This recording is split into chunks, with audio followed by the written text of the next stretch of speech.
So what I'm going to do in this video is try to show that the preamp sounds different depending on how hard you hit it. That is a known spec factor in both the XR and the X32. It's improved upon with the M32, and it's improved upon even more with the Midas Pro preamps V2. That's what you're going to see in the DL251s and the Heritage D. So what we're going to do here is get a channel, check out its input, peaking at -5, sometimes -2.5. So we're about as close as we're going to get to 0. I'm going to have to eat the mic to keep it up there. We are not peaking at all. We're at -2.5 peak at most. And what we want to do is make sure people know that if you hit this hard and you get it close to 0, that the quality of the signal is not as good as keeping it down around -18, which is where it should be. In order to get this level up to close to peaking, -2, -5, I have to apply 45 dB of gain on the mic preamp. We're going to do a quick test at this position, and I'm going to flip over to the test channel that we can see the difference, where I'm going to have the same output volume, but I'm going to get that by using faders for volume and not the mic preamp gain for volume. It's going to be a very basic test to hear what the mic preamp sounds like with a 15 dB difference in actual gain. All right, so something really simple. Test 1, 2, 3, microphone preamp peaking at -5 and 2.5, still well below 0 at 45 dB of gain. Okay, so I just switched over to my control channel, how I would normally do it, and we should have the exact same output on the master fader because I have lowered the gain by 15 dB. I'm now peaking a little closer to -18, maybe -15. That's the exact equivalent of the -2.5 and -5. That's a 15 dB difference. And I am making up the 15 dB by going from -10 to +5. So here's my 15 dB of gain, if you will, to the left-right, or extra volume to my left-right. And I'm not getting it on the preamp right here. So let's just do a test. So this is test 1, 2, 3, test 1, 2, 3. We are now at +30 and not +45. We are peaking 15 dB lower on the preamp. It should be cleaner, but we're still on the same output because we've made up that volume here on our fader.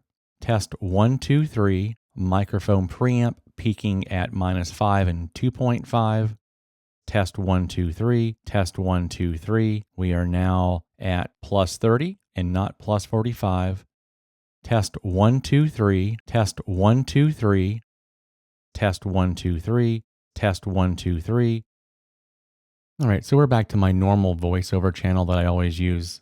Keep in mind that all of the voiceover before the test was in the high gain setting. It was clear that I was using this vocal channel with the input at +45. So just keep that in mind in case you missed that. All the voiceover was at the high gain preamp setting that I would not normally use. I just went through and listened to the test. To me, it's very apparent.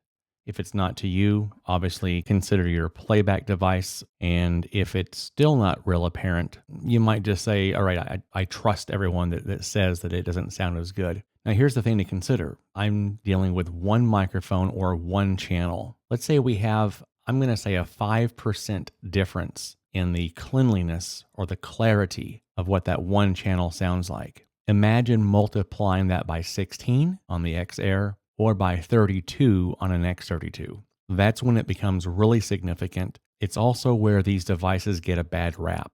And it's unfortunate because the engineers are simply using them wrong. You should know what your preamp does, what it can and can't do, and you should work with that. Let me also clarify that this is not a Behringer thing. This is any inexpensive microphone preamp. And this all comes back to the engineer knowing their equipment and knowing how to use it. That's why everyone who I would consider a professional audio engineer that uses X32 or XR knows this, and by default try to keep their preamps at -18 they'll make up their gain someplace else. And keep in mind, when you have 16 channels at minus 18 at unity, you're pushing probably too hard over here.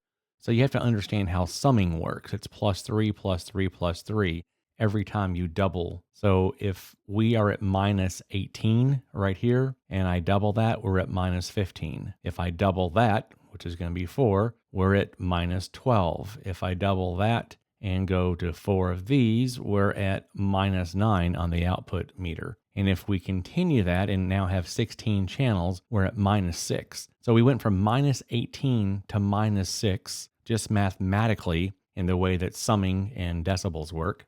So keep in mind that if we're already at minus 6 dB average output on our left-right, we are probably already peaking at 0. And we haven't even started to do the math on any gain or boost being applied at the compressor or the EQ. So it's easy to see that you're going to be peaking even if you're at minus 18 times 16 all at unity.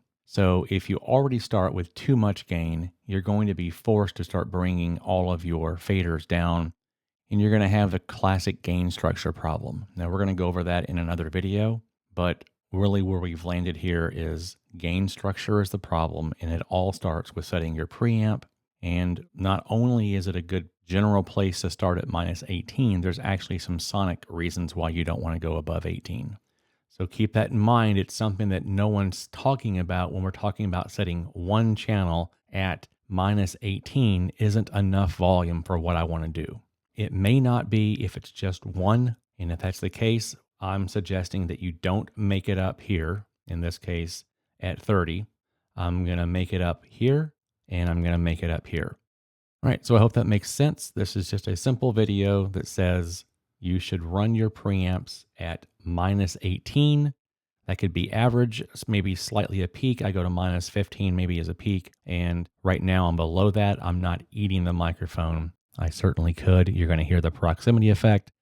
You're going to hear me bump up to minus 18 again.